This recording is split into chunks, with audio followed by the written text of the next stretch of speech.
Good morning, everyone, and welcome to the PyreSwap show.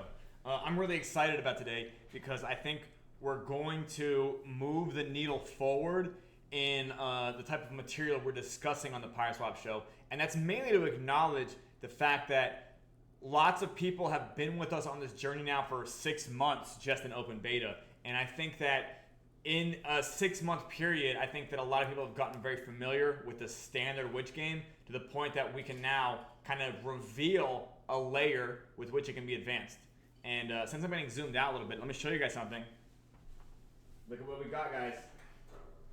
Can you see it? Can you see it? Can you see it? This is one of those roller TV stands. Do you guys remember these? Do you guys remember these? Remember when you weren't in school and the teacher would roll out one of these stands and they would have a TV on it, and then it would be ratcheted to the thing? It would be ratcheted to the thing. Yes. So we have a TV stand. So on certain days when I'm just grading tests, you guys can watch Bill Nye the Science Guy or possibly Schoolhouse Rock. Okay, guys? I'm kidding. But anyways, we will be using this later. We'll be using this later. That's a sneak peek of something to come. But I just wanted to share it to you guys now. We happened to find a TV stand for a CRT monitor that let's leave a little bit of a secret right now. But first of all, I'm going to talk about EPR targets. I'm going to talk about the advanced witch game. Before I get into that, I am going to attempt to play the incantation again today at the right time with Pyre Phantom. But before that, I'll keep talking about deflation for a minute. So first of all, we can keep reducing our emissions until we hit our deflationary goal. Does that make sense? So over the last 24 hours, I'm seeing that the PyreGas tokens are still between like 4 and 7% decline. PyreAVAX is not even registering because I think it didn't get the volume. But the fact of the matter is that we're at a 1% daily expansion rate. I don't really expect it to be overnight because the price, the way that emissions affect price is delayed. So like the fact that I would expect it to be a significant decrease in the first day, I wouldn't at all. Not in the first 2 days either. Rather, I want you guys to know that from 1%, if we don't see the curve get flat enough, we can go to 0.7%. And then we can go to, we'll do it like this. We can go to 0.5%. And then we can go to like 0.3%. Does that make sense? Until we get to our uptrend. Does that make sense? I might jump significantly, but I want you guys to understand that I think by the time we get to 0.5, it'll be redundant because we definitely have like a higher rate of deflation than people realize. Do you guys get what I'm saying? Okay. Anyways, that's just all I'm going to say. And again, when we do these inflation tapering measures, they don't create overnight results. They don't do it at the Federal Reserve either. These results are not overnight. You're adjusting the rate of something with the expectation that it'll affect the future change in trend. Does that make sense, everybody? Okay.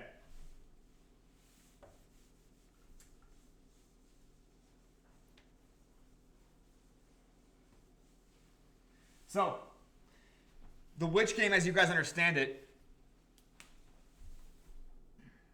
we're going to talk about advanced witch game.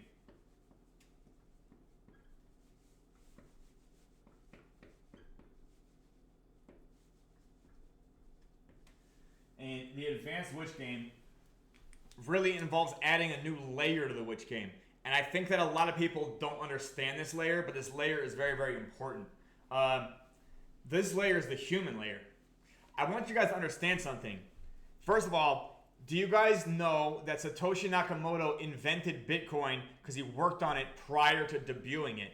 And then after he debuted it, he still had to keep putting ideas into people's heads? Did you guys know that if he didn't put ideas in other people's heads, like Bitcoin doesn't work? There is no $1 trillion market cap. There is no multi-trillion dollar industry. Like none of this works if like ideas don't get placed into people's heads. Do you guys understand?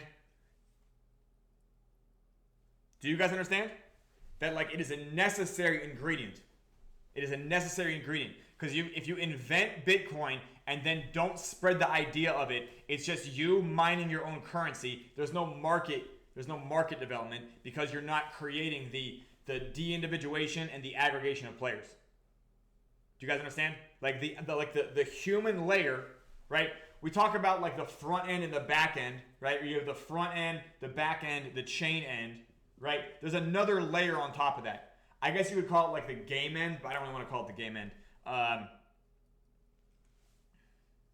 Yeah. Front end, data end, contract end, game end, human end, whatever you want to call it.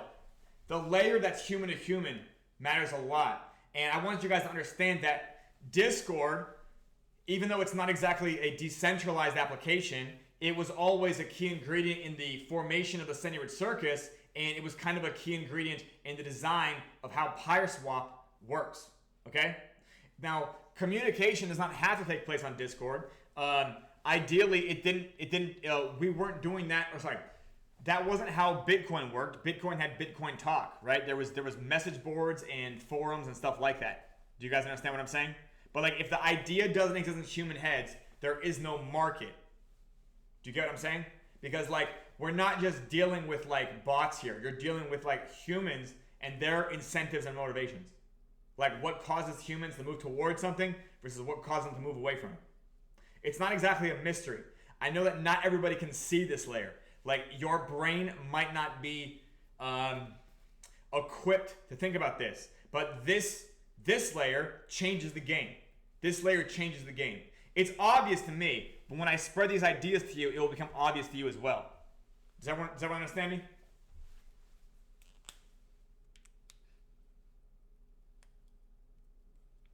Culture end. Well, you know what? Culture also involves ideas. Culture also involves ideas.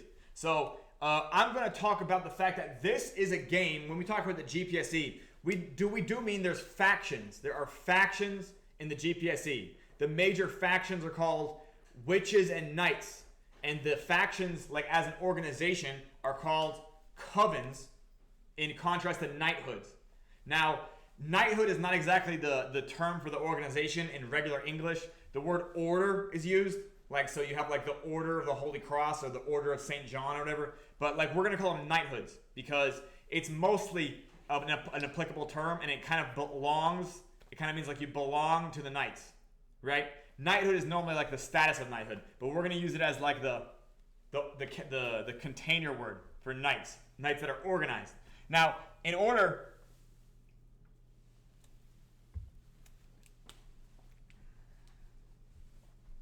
for organization between humans to take place, communication needs to take place.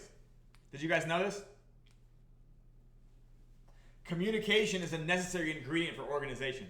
Now, sometimes this communication is not explicit, but it still ends up organizing people, right? So like the way that pedestrians like move to the streets of a place like Manhattan, it's still kind of organized, even if people are kind of just like indicating where they're walking with their body language. There is still communication taking place. If you look at like the way that a price chart behaves, price is information. So when a actor transacts on a price chart and that chart shows up, that's information that's being conveyed to everybody else looking at the chart. Do you guys understand? Yes? Okay. So, the advanced witch game involves organizing the witches.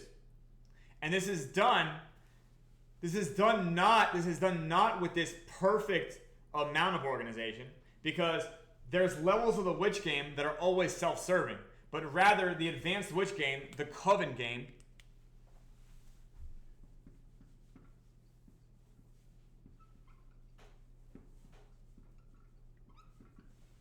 is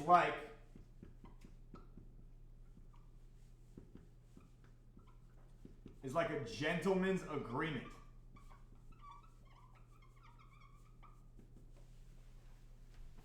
Okay?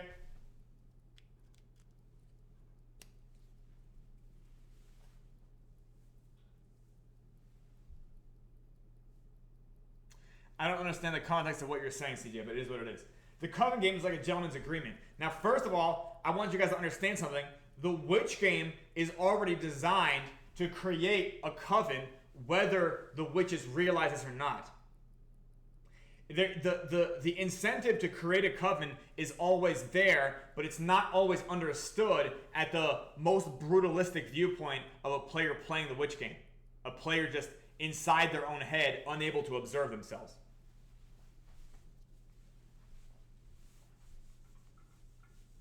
And the first thing we're going to talk about here is what's called normal distribution. And you have these 4 sectors.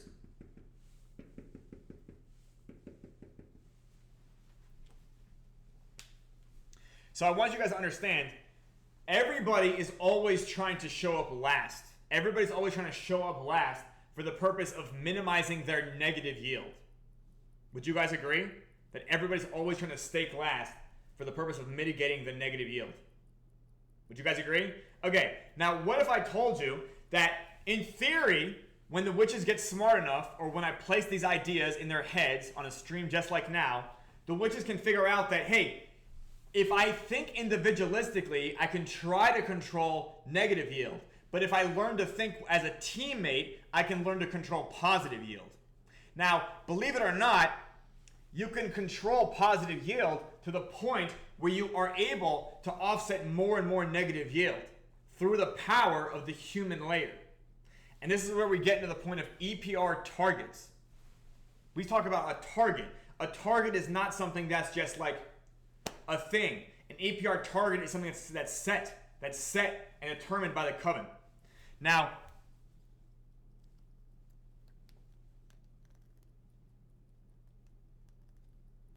oh, CJ, yeah, I understand that, yeah. Yes, but generally speaking, CJ, with the exception of experimental benefit, there is not really much incentive to continue to try to maximize your negative yield. Rather, it makes more sense that the coven, the advanced witches, figure out that everybody's always playing that game. So instead of being a rat racer, if that makes sense, like instead of just being a rat racer about it, they have an ability through the power of their ability, let's put it this way. Their ability to balance trust against risk. Okay? So imagine if you would.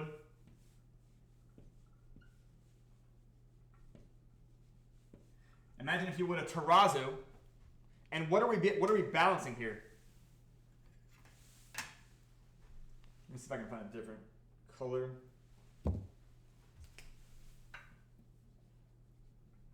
Trust against risk. Trust against risk. Does that make sense? I want you guys to understand something. Like trust and risk, first of all, are two sides of the same coin. Really, trust is positive risk and risk is negative trust. Do you get what I'm saying? The fact of the matter is,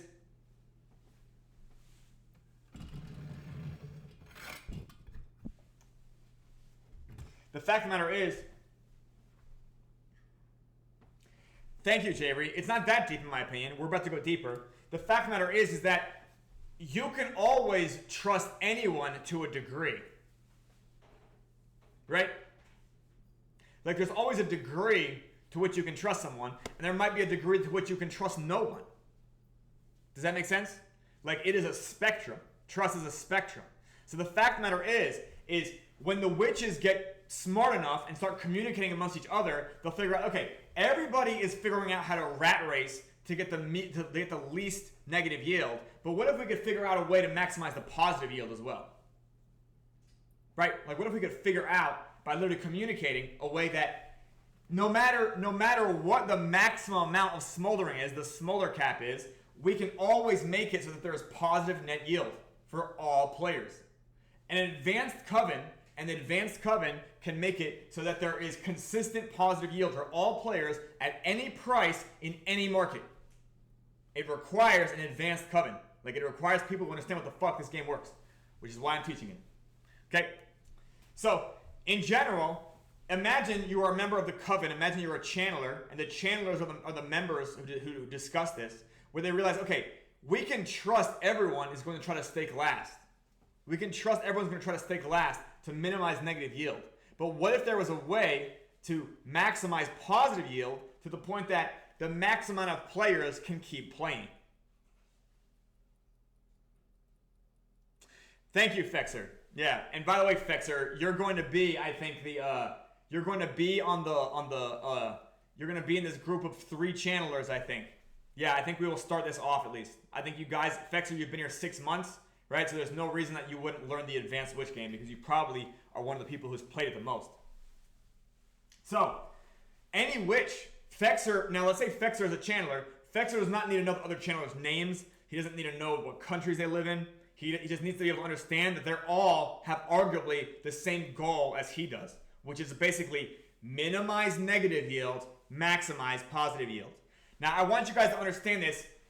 Do you guys understand trust and risk? This is this degree right here. All you need to understand is that everybody has that general agenda. And if they have that general agenda, there's a degree that trust and risk can be spread around. And thus we form the real credit union. Or rather, a faction, an association within the credit union. Now, when we talk about this distribution curve, I want you guys to understand these are the sizes of the positions. These right here,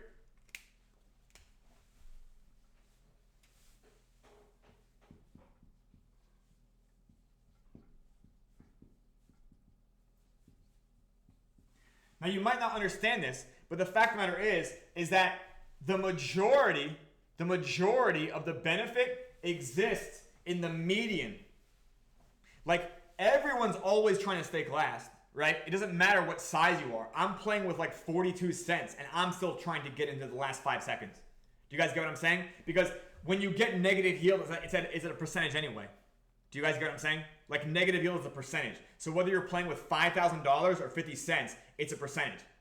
Does that make sense? So it's not like there's a greater incentive to stake last for somebody with a bigger bag. Like, everybody's incentive is to stake last. That is equal across the board, right? But the problem is when you are playing with the largest bag, the whale bag, you are in fact risking a larger bag. You are risking a higher amount of yield for the purpose of not necessarily getting an optimal RPM. Sorry, EPR, not RPM. You're not getting necessarily the optimal EPR. So through communication, channelers can effectively set targets. If they get really good, piston-minded. If they get really good, they can get into the column 3. But I think starting off, they should aim from going from column 1, which I think column 1 is mostly everybody is just an individual clicking the button on their screen. I think column 2 is like a junior coven, and I think column 3 is like a very, very organized senior coven. Now the coven, by the way, they're not, and I mean the channelers, they're not really bound to a single chain. They're not really bound to a single position. Yeah, they can be all over the fucking place. So because of this, when you're the smallest position and you're continually getting like yield, it makes more sense. There's a pressure to increase your position because why? It's so consistent. Why wouldn't I increase my position? Now, at a certain point, there is a negative incentive as well. That at a certain point, you are in fact risking more than what will be optimal to get yield. Do you guys understand? That there's diminishing returns, and there's also, I guess you could say, whatever the opposite of diminishing is, this way, right? So when I'm playing with my bag, obviously, do you guys remember when we were beta testing? Let's see, anybody who was here in February, do you remember that for the first few weeks, I said $5. Everybody play with $5. Do you guys remember this? Who here remembers this? Okay, did you guys notice that at a certain point, I didn't have to tell people to increase their bag? As soon as they got practice, they just naturally increased their position. Does everyone understand? Yeah, okay. Does everyone understand that when you are in fact whaling the witch fault, this is not necessarily the optimization of your time? Because you would be making the same amount of money with a smaller bag and arguably risking less negative yield. Does that make sense? So, if you actually look on chain, you'll notice that naturally, the majority of the users are in the middle of the pack. Naturally, the majority of the users end up in the middle of the pack, almost as if these two economic pressures exist there, whether I told you about them or not. This is in the design. Does that make sense? Like, humans tend to live in a certain band on the planet. You don't need to convince them that they shouldn't live in the North Pole. They just naturally don't do that. Do you guys understand? Humans tend to live in a certain climate band, almost as if they're being incentivized to not go too far north or too far south. Do you guys understand? You don't have to tell them that. They just do that naturally. This is the same idea. Yeah, Jabri, indeed. Jabri, did you know that in the ocean, the majority of the life exists within 200 meters of the surface? Do you know why? Because photosynthesis is strongest in the shallowest part of the ocean, 600 feet, 200 meters, right? The deeper you go, the amount of biodiversity drops the fuck off. The majority of life in the ocean is when it's within a few hundred meters of the surface. Did you guys know this?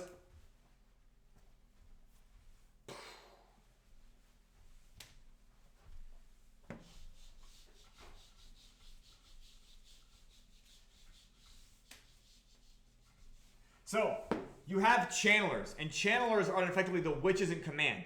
And, yes, pressure indeed. And, yes, but generally, it's considered to be that you don't have the ability to create, there's phototroph, okay. There's phototrophs and there's chemotrophs, right? So plants can generate their own food through light. Does that make sense? Deeper in the ocean, there's chemotrophs, which they generate food through like chemical reactions at like a hydrothermal vent, something like that. So these animals or whatever, these things, they create the fucking food chain. All the food chain descends from them. So the closer they are to the sun, the phototrophic is just generally more efficient. Yeah, you guys get it.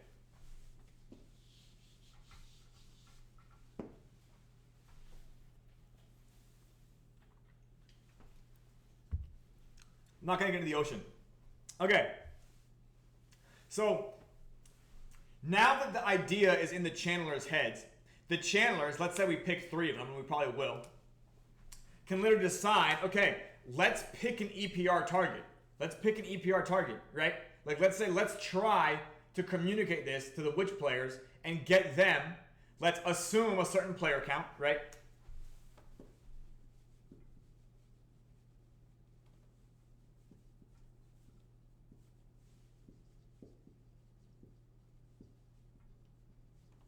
You can literally calculate, or estimate,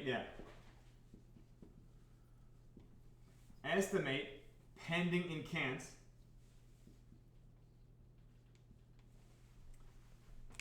This is all that needs to be discussed. You assume a certain player count, which, by the way, we have plenty of history about this, and it's almost like it's on the dashboard. It's almost like this is on the dashboard for you. And also, you can estimate the pending incants, which, 3 minutes. Okay, let me refresh this since apparently Okay. I am going to zoom in here to actually play this time around. Now, for those of you guys who are, I guess, more senior to the game, you guys understand the way that you can guess or even figure out what the pending incants are because it's all parked at the meeting address. All the pending incants, the incants that this 35.5 is being calculated from, that number already exists. That's already there for you to find. I think you can go to phantomscan.com. Let's see. If I search for the word mead, will it show up? It'll be in the documentation. Hang on.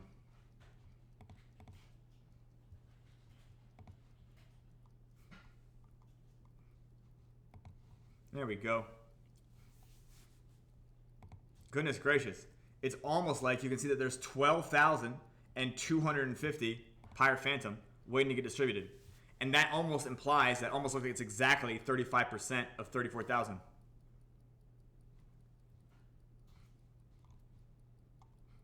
Now if there's 12,250 Pyre Phantom waiting to be distributed, and we assume that there's 10 players, how much would each player need to stake in order to get a EPR an EPR target of 5% realized.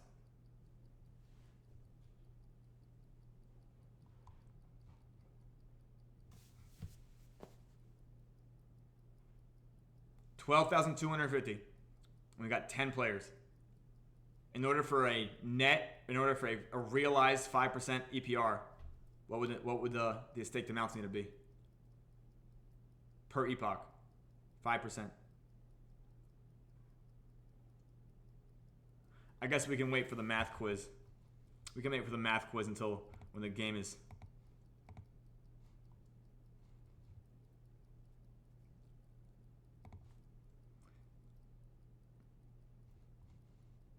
Am I gonna make it? Holy shit, made a mask.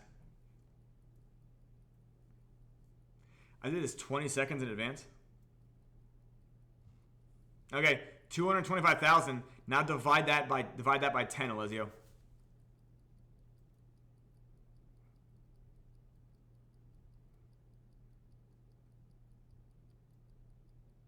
Okay, I just missed it. There's no possible way I made it this time. Holy shit. Okay. I'm going to try just to see if for some reason the transport epoch didn't work. Nope, I see 600,000 in there.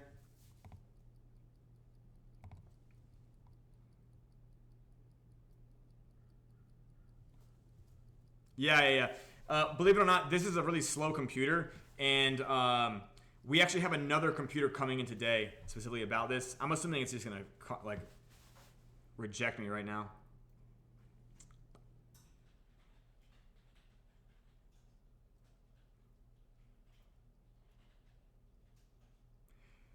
We have a faster computer coming, which might help us. Yeah, it failed. Okay, well anyways, I have now proven that the usurping guard works 2 days in a row. Now we're using Brave. We're using Brave. Do you think Internet Explorer is faster?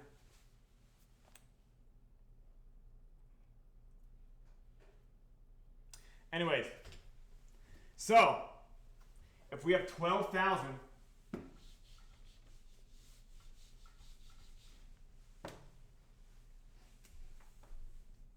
$12,250 Pyre Phantom pending.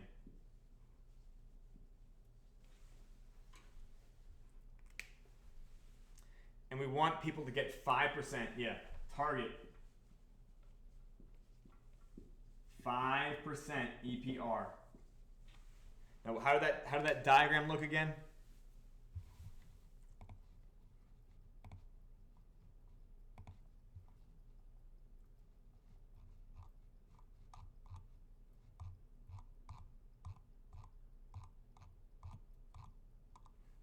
On screen, you can actually pull this up on screen share actually. Smoldering offset targets. Smoldering offset targets. I would say, yeah, 0kex, if we have 12,250 Pyre Phantom with a target 5% EPR, this implies that we want to basically have the staked amount of this times 20. So 12,250 times 20 equals 245,000, right? Right? So then, like 0kex is saying, you divide that by 10. Does everyone understand? Therefore, total Pyre Phantom staked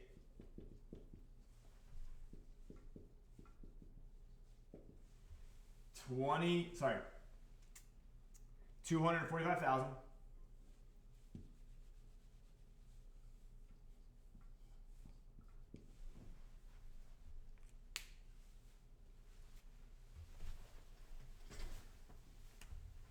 and then divide this by 10.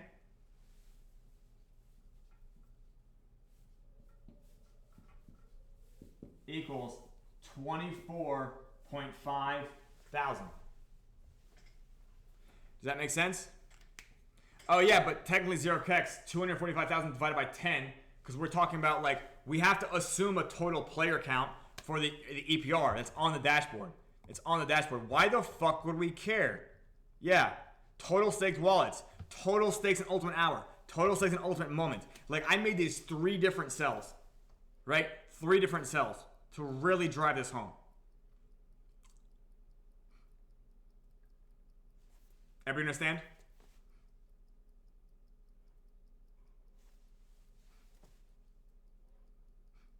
Yeah. So 245,000 divided by 10 is 24.5 thousand. Now, what's interesting is if we actually go and let's actually look at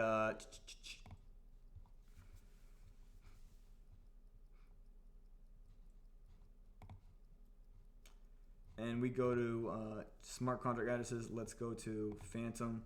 Let's go to let's look at the incarnation witch fault on Block Explorer here. Now we look at this exit. So we see exit from this wallet, exit from this wallet, exit from that wallet. Let's look at this one. Let's look at this one. Let's look at this one.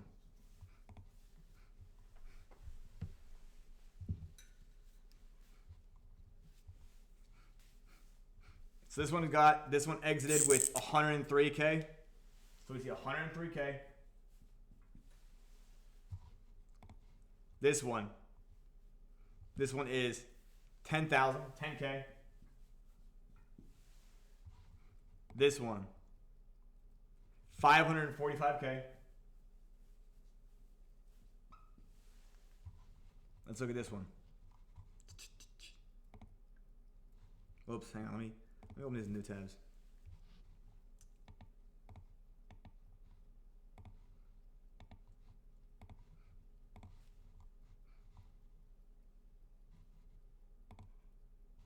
Look at that. Oh, this is the same one. Hang on. We're looking over here. 13,000, 14K.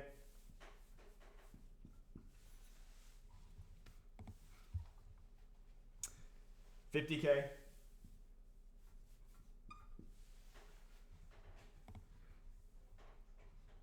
$3,700.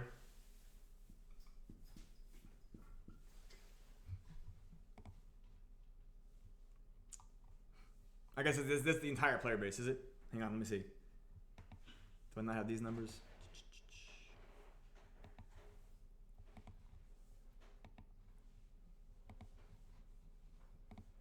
See, this one is 3,700. This one is 11K.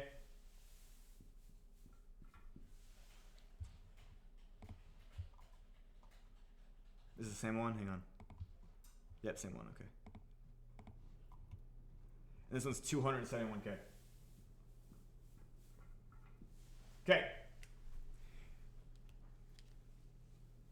But anyways, if you guys see this right here, you'll notice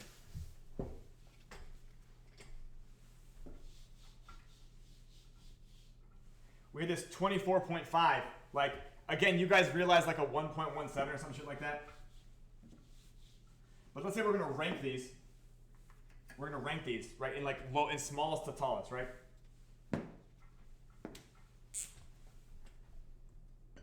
$3.7K.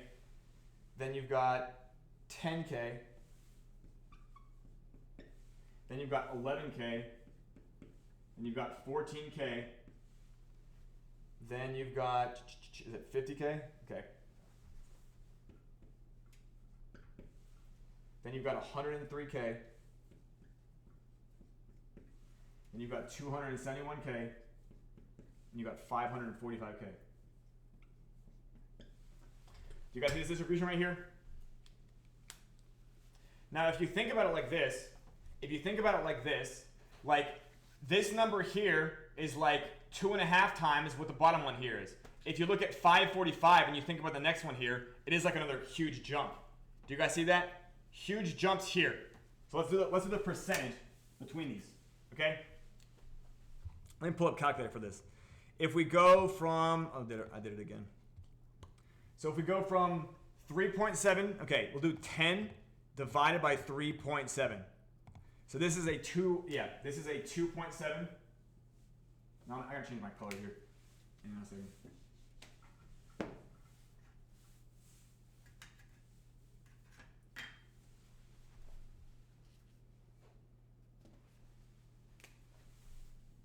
This is a factor of 2.7x, right? So let's talk about 271. 271 71 divided by 545. This is a fucking 0.49, so I guess let me think about that. I guess it'd be a double. Yeah, 2x. Okay. Now if we talk about 10k to 11k, this is very small. This is like 1.1x. 11 to this is probably like 1.3x, something like that.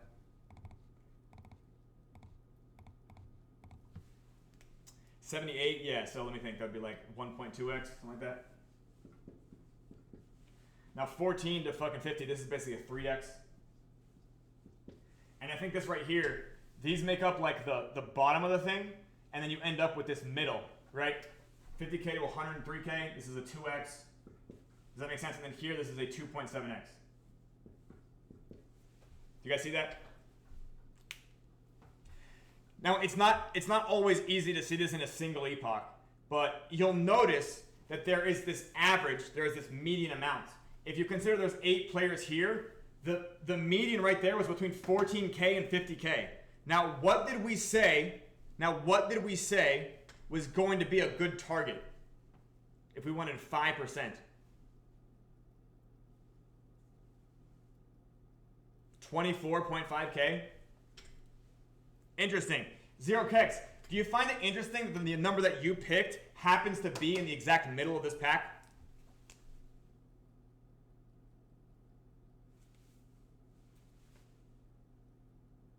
Wow, did I tell anybody to do this? Or did you guys just do it naturally? Did I tell you guys to do this, or did you just do it naturally? And by the way, Zero Kex, that difference was between...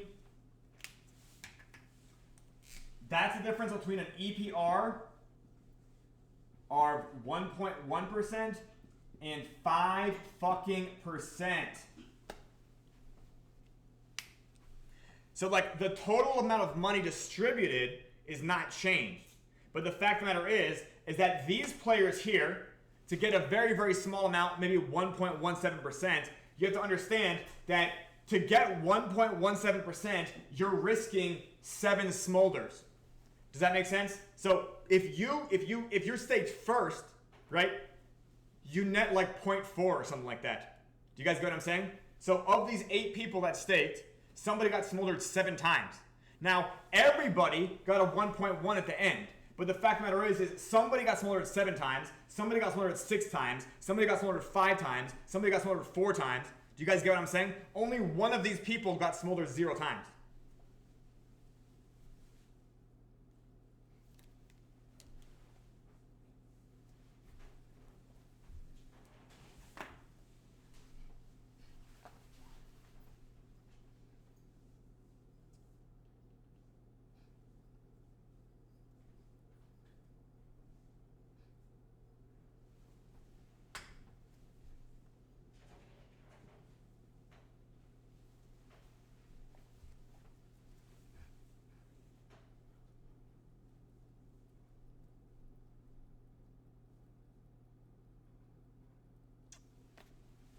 Correct, Zero Kex. In which case, think of it this way. Zero Kex. If you have an EPR of 5%, isn't it way easier to get smoldered 7 times? Wouldn't you guys agree that everyone can deal with smoldering 7 times if they understand to play for a 5% target?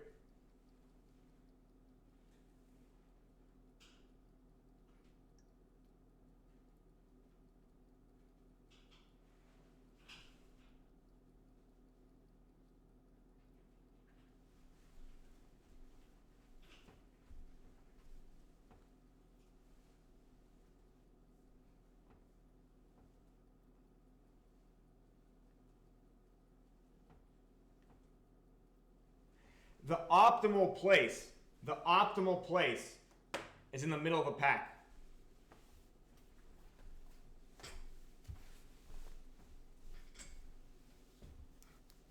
Correct, Pega. Correct. Yes. So literally, I know that a lot of people have been saying new players might not fucking want to play if they're getting smoldered 10 times and the yield is only 1%. Okay, then we'll have to get the channelers ready now. And the good news is that since this is 6 months old now, there are probably a dozen people who are capable of being channelers. And all it takes is like learning how to communicate in a chat. Yeah, not hard. There's been more training involved channelers and covens. And the channelers have even more advanced tactics when it comes to like the Witch Vault going arcane and stuff like that. But this right here is literally, the channelers can literally do this shorthand pencil math and say, okay, we can figure out, by the way, when the channelers pick a target, they're going to be able to, just like I did, look on chain and see who's playing near their target and who isn't. Does that make sense? And this is how credit is established. Do you get what I'm saying? Pseudonymously, credit is established through people whose names they don't even know. They can just say, hey, we as the channelers think that this is the size position you should be playing with on the Pyre Phantom Witch Vault. Does that make sense? And then on chain, they can see who is going to abide by the direction of the channelers. Does that make sense? So, you know, Zero Kex had this idea, and he said, like, shouldn't there be like mentors inside the Discord for people who are learning this for the first time? And I'm like, you know what? That's a great idea. We should just get channelers happening. We've now been doing this for 6 months. So I feel like this is there's probably a few people that we can pick off to at least be preliminary channelers. Yeah, more on that later. I'm gonna keep teaching this theory over the next week or so. Yeah. You guys knew about the channelers and the bannerets, right? You guys knew about the Team Catherine roles? You guys have seen that in the docs? So, if you've seen the diagram, the channelers can get good enough where you're getting 14% yield every epoch. But this requires the channelers to get good at their job.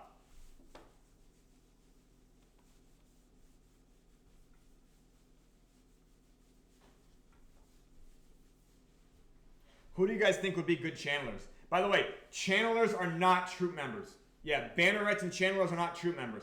We might recruit for the troop out of bannerets and channelers, but when you become troop, you're no longer a banneret or a channeler.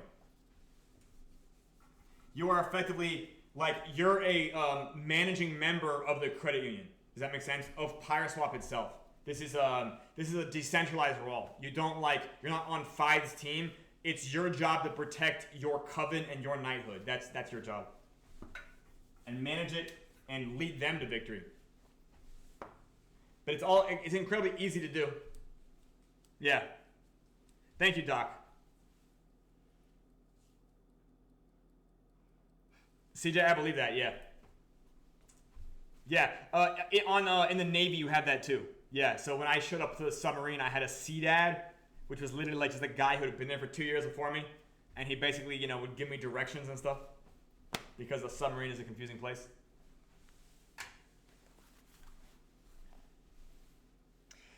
Now, I think it's a bit disappointing that 6 months went by and nobody figured this out on their own. But again, I guess my work is not yet finished.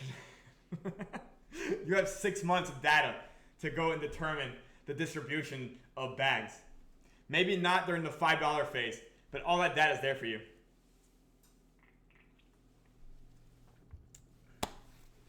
But again, it's just funny how you'll notice the optimal position in the middle of the pack. This is how you, by the way, the coven is risk reversal. Does that make sense? This is the idea of credit union and credit association, because you can now place a higher degree of trust in the other members, and this is risk reversal. So because there's now a social good being created, which is the team, there's now higher positive yield. So I'm glad that everybody figured out the way to minimize negative yield is to stake last. That's so brilliant. I'm so proud of you. Now we're going to learn how to create and control positive yield. Does that make sense? Just because our chart's at an all-time low does not mean EPRs can't be at an all-time high consistently. Are you guys ready? We won't need a gratuity tax to convince people to play if the channelers get good at their job, right?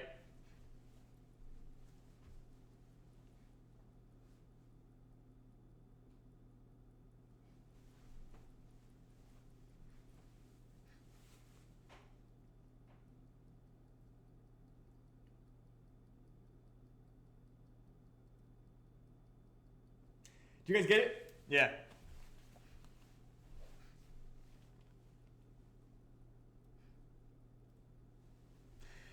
If the channelers get good at their job, again,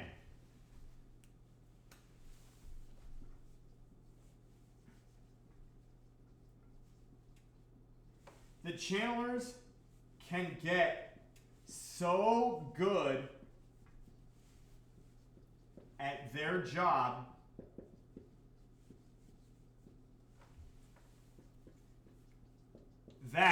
that what? Did you guys see the diagram? Do you guys want to go back and look at it?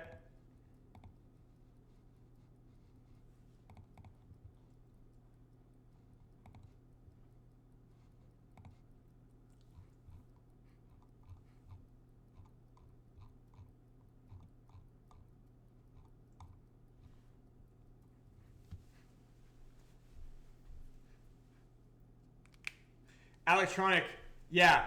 Has anybody done that yet?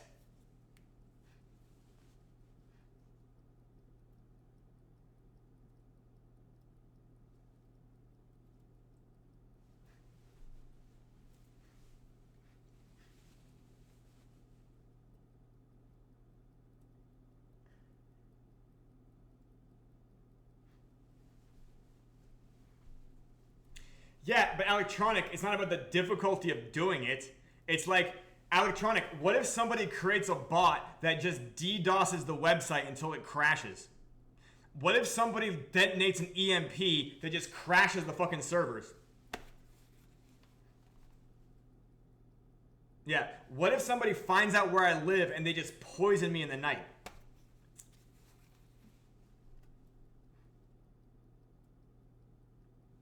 Yeah, electronic, this game getting better literally stops that from happening. But by the way, electronic, what you're describing is pestering. There are diminishing returns for pestering. Secondly, electronic, to answer your own question, what you're saying is, how do we counteract more negative yield? Oh, it's not impossible. It's about incentive. The channelers can get so good at their job that 500 people can play per epoch. Do you guys see this?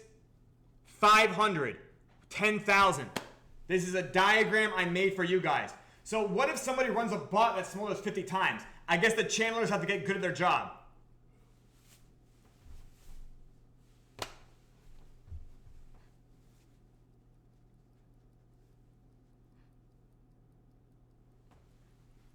Yeah, but then also, yeah, the return, Pega, I want you to notice, Pega, you've been here for 6 months. Electronic, you've been here for 6 months. Everybody practiced smoldering, but at the same time, the incentive to do it is just like, it's not clear to people. Yeah. Oh no, I mean in the open beta though, like literally like when the witch game actually existed, right? So like you guys have already, yeah, electronic, there's been 6 months of this. Like why didn't you make the bot? Because you didn't feel motivated to do so, right? Like what was the return in it for you? What was in it for you to do that? Again, what you're describing is pestering. It's extremely valid. It's right here on this diagram. Yeah. So what happens if somebody's creating extra smoldering? The channelers need to get better at their job.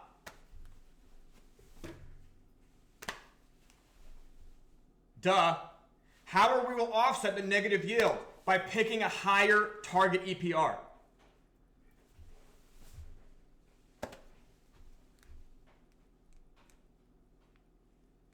Duh. Yeah, this is the same math problem. Yeah, electronic, what happens if we increase the user base? The smoldering will go up as well. Duh.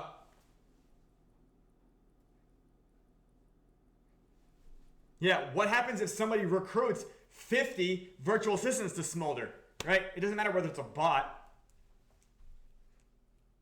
Yeah, again, you guys keep confusing about the difficulty of doing it with the incentive of doing it. Yeah, like a fucking mother will lift a fucking car off their child if they're motivated to do it, but they can't do it without the incentive. Yeah, like the difficulty, There has to be incentive to do it, right?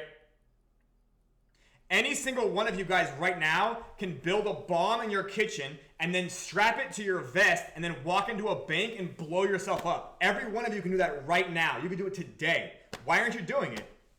Anybody could do it.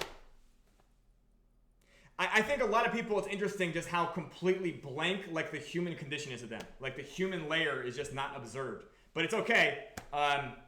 It's maybe better that you guys focus on the blockchain or something like that. I certainly can't. But yeah, like why isn't everyone doing that right now today? Some people do that. Some people do put dynamite vests on and go commit terrorism, right? Is it the difficulty of building a dynamite vest? I assure you it's not.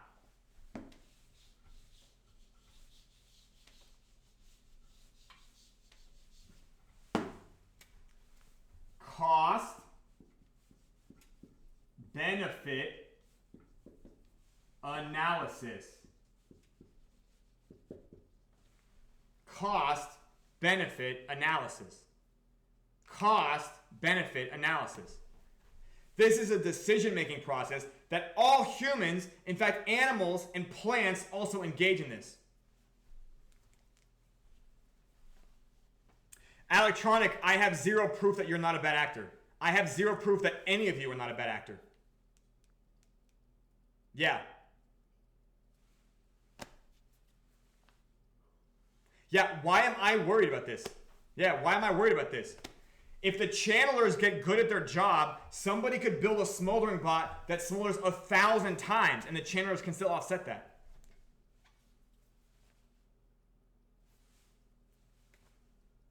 Smoldering offset targets for IWV yield. You can literally create a target. Isn't that interesting? Isn't that interesting? Literally, like, if everybody agrees to minimize their greed per epoch, they can actually together collectively hedge against negative yield. In fact, they could quadruple, quintuple the yield that just was released last fucking epoch, right? And everybody would have made more money. They would have made a higher return on input versus output. The same amount of money getting staked. Well, maybe not, but the same amount of money getting distributed.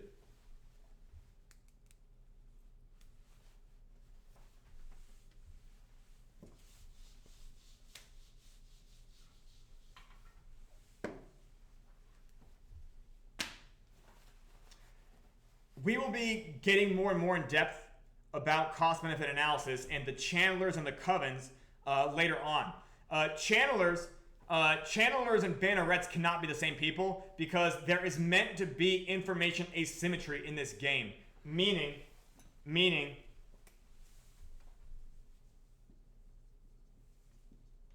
channelers want to make sure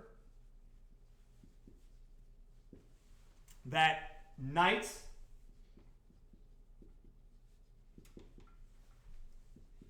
do not learn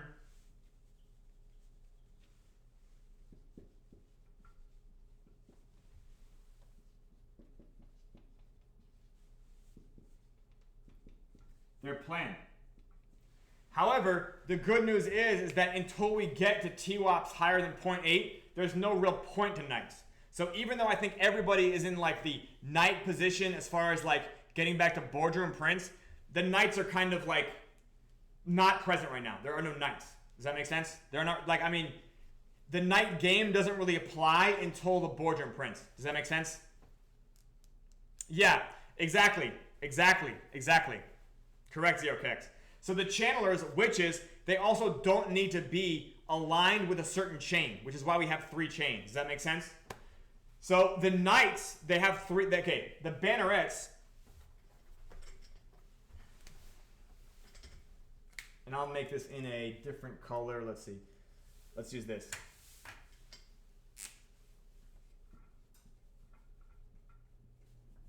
Bannerets, 9 per chain. Channelers, 27 total. Does that make sense? So this is 27, meaning we also add 9 per chain, but the channelers are not required to be focused on a certain chain, whereas knights are kind of focused on a certain chain. Do you guys get what I'm saying? Bannerets are, because it's too many coins to look at, right? So bannerets, they got to look at 2 ohm, 3 ohm, and Z ohm, whereas a channeler can look at Pyre Phantom, Pyre BNB, and Pyre AVAX. Do you get what I'm saying? So like three coins to look at. If we add a 4th chain, which we will, channelers will now be capped at 36. Do you get what I'm saying?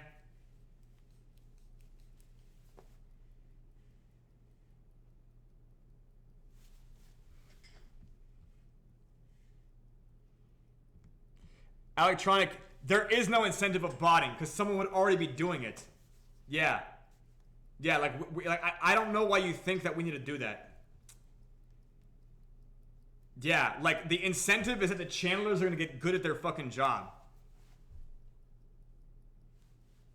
Yeah. Because the fact of the matter is, like, the channelers with their teamwork being able to outcompete the fucking bots means that at a certain point, the person running the bot is going to have diminishing returns. And then the person running the bot will stop botting, and then the channelers will be even richer. Like, they'll just get rich. Yeah. They'll just get rich from the fucking fact that the bot tried, the bot left, and they were able to maintain that standard.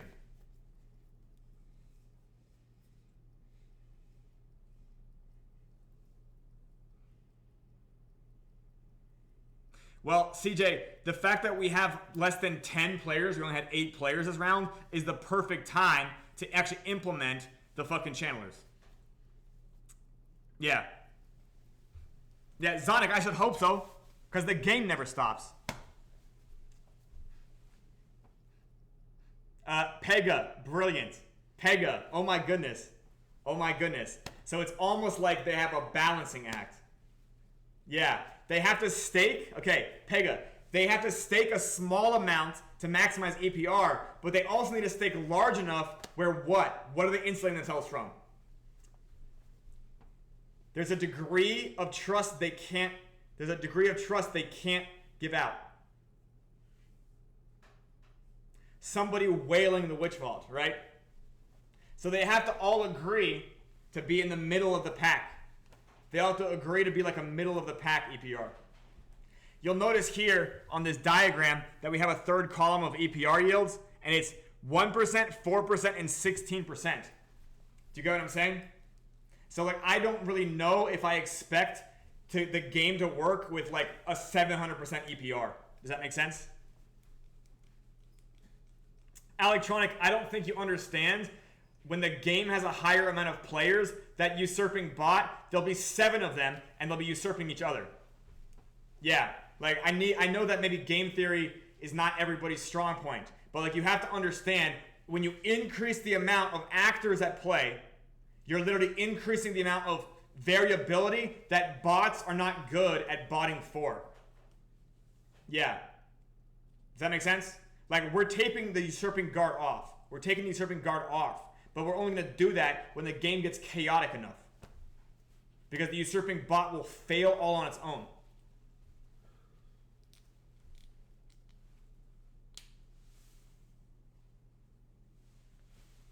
Fexer, yeah. People will continue to play as long as the channelers understand what their job is. And Fexer, you agree that that counterbalances there as well. Because there's diminishing returns for that. Yeah.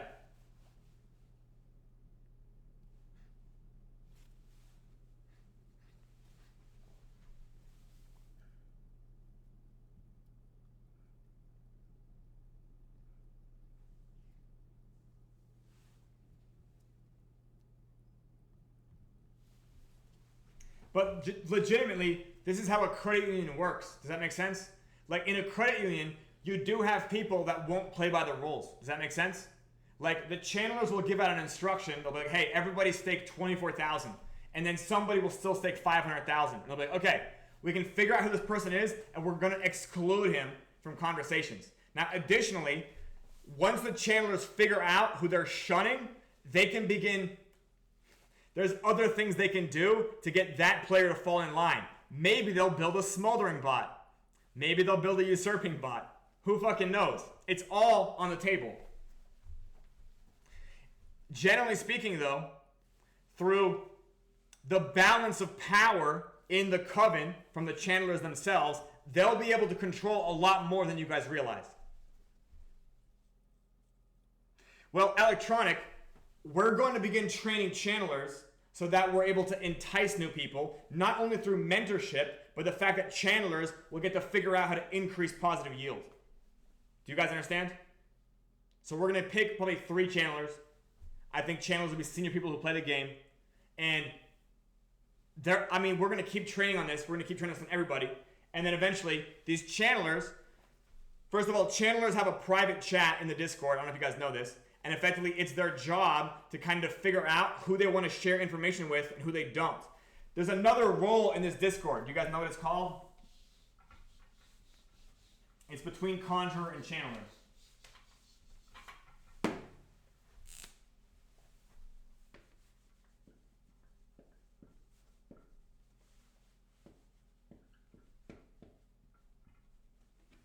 Do you guys know the middle role here? It's called Thaumaturge.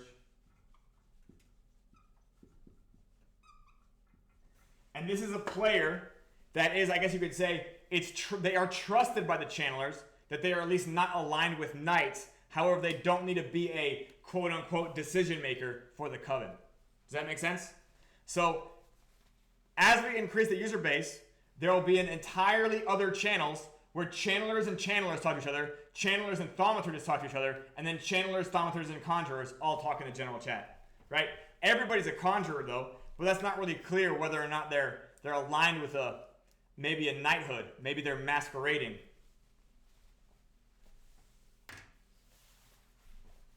Channelers and thaumaturges can also go pretend to be knights over in the other servers when the boardroom prints happen.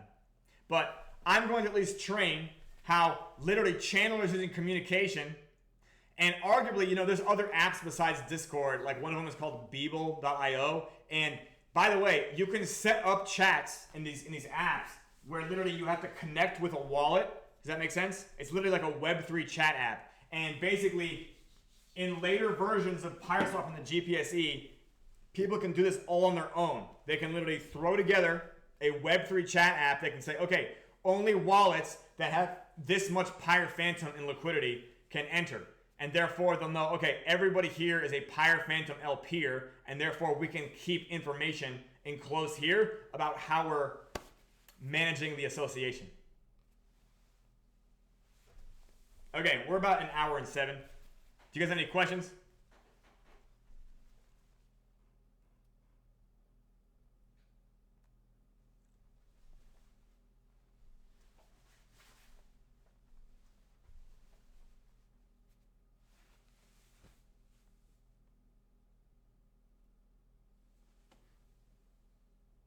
Oh, CJ, yeah, I literally just got sent the spreadsheet earlier today. So literally, I was waiting for a bunch of interviews to get done.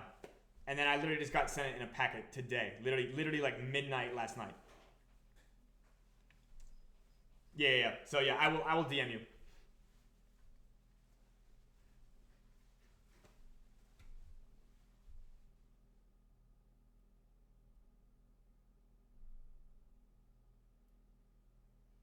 I see a few people typing, so I'll wait for questions. Oh, interesting. Okay, good to know. Is that a Discord? Is that a Discord thing? Okay. Well, ZeroKex, right now, we as the circus, we're not going to do this at all. Yeah, we're not going to do this at all. Rather, we will pick a few channelers and then let the channelers decide. Yeah, we will literally just give it to the fucking channelers to be like, okay, you decide how you want to fucking regulate this. It's not about us just controlling everything forever. What the goal is that once we have channelers and bannerets established, they're the ones managing the fucking financial situation of these projects. Does that make sense? Because they're gonna have red candles, they're gonna have green candles. Right now, it's still just the circus doing it. But when we eventually establish this, the channelers and the bannerets will understand that the outcomes are all under their control.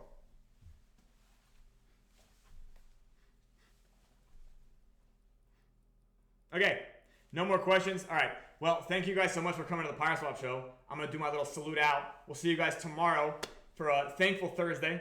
And I hope you guys have a great rest of your day.